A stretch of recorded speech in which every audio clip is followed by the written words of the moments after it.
ஆண்டவராகிய இயேசு கிறிஸ்துவின் நாமத்தில் புதிய மாதத்தின் காலை வாழ்த்துக்களை தெரிவித்துக் கொள்கிறேன். இன்றைய மன்னா, என் சத்தத்தை கேட்டு நான் உங்களுக்கு கற்பிக்கிறபடி எல்லா காரியங்களையும் செய்யுங்கள். எரேமியா 11:3 முன்பகுதி. அவருடைய சத்தத்தை நாம் கேட்டு அவருடைய காரியங்கள்லாம் கற்பித்த காரியம்லாம் நம்ம செய்யும்போது நமக்கு என்ன நடக்குமா? அப்பொழுது பின்பகுதி, நீங்கள் என் ஜனமாய் இருப்பீர்கள், நான் உங்கள் தேவனாய் இருப்பேன் என்று சொல்லுகின்றார். எத்தனை பெரிய பாக்கியம், எத்தனை பெரிய ஸ்லாக்கியம் பாருங்கள். எத்தனையோ சொந்த பந்தங்கள் நமக்கு இருக்கலாம், எல்லாரும் மாறி போய் விடுவார்கள்.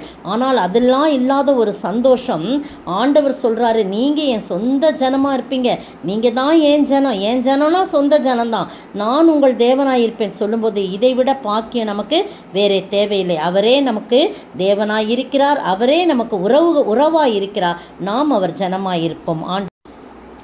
பாருங்கள், இந்த புதிய மாதத்தில் எத்தனையோ பேர் போன மாதம் இருந்தவங்க இந்த மாதம் இல்லை. ஆனால் நம்மளை கொண்டு வந்து இந்த புதிய மாதத்தின் முதல் நாள் காலை வேளையிலே கொண்டு வந்து நிறுத்தி, நீங்கள் தான்ப்பா என் ஜனம், நான் உன்னுடைய தேவன், நீ என் சொந்த ஜனமாக இருக்கா, என் மகனாய் இருக்கிறா, நான் உன்னுடைய தகப்பனாய் இருக்கிறேன், என் ஜனமாய் இருக்கிற நீ, நான் உங்கள் தேவனாய் இருக்கேன்னு சொல்லி நம்மளை பார்த்து சொல்லும்போது எவ்வளோ ஆறுதலாக இருக்கு இல்லையா? இந்த புதிய மாதத்தில் நம்ம காலடி எடுத்து வைக்கும்போது, என்னுடைய ஜனம் என்று என்னை அழைத்த தேவன் என்னோடு கூட இருக்கிறார். இந்த மாதம் முழுவதும் மட்டுமல்ல, எப்போதும் என் கூட இருந்து அவரை என்னை நடத்துகிறவராய் இருக்கிறார்.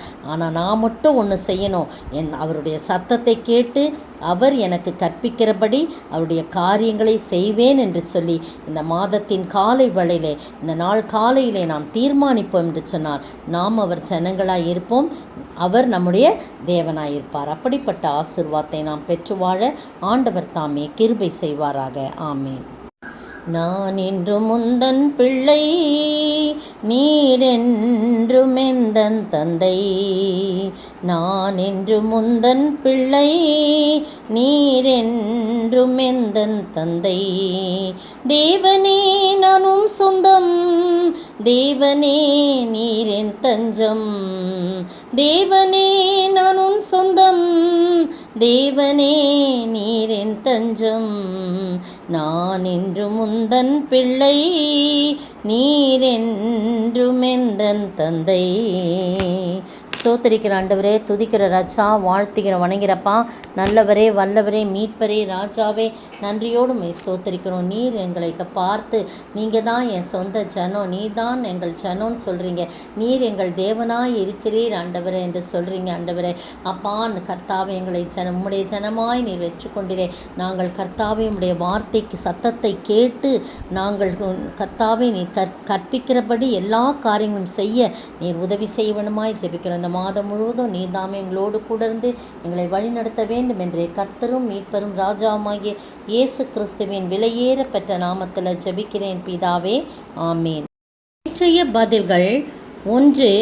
அநித்தியமான பாவ சந்தோஷங்களை பார்க்கிலும் தேவனுடைய ஜனங்களுடைய துன்பத்தை அனுபவிப்பதையே மோசே தெரிந்து கொண்டார்.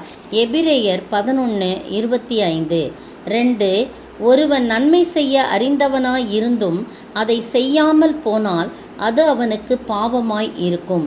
யாக்கோபு 4:17. 3.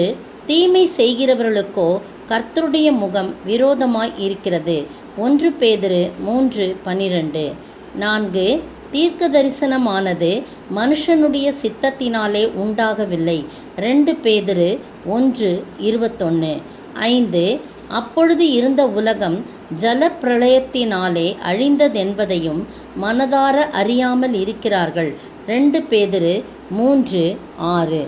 இன்றைய கேள்வி: எதை செய்யவில்லை என்போமானால் அவருடைய எது நமக்குள் இராது?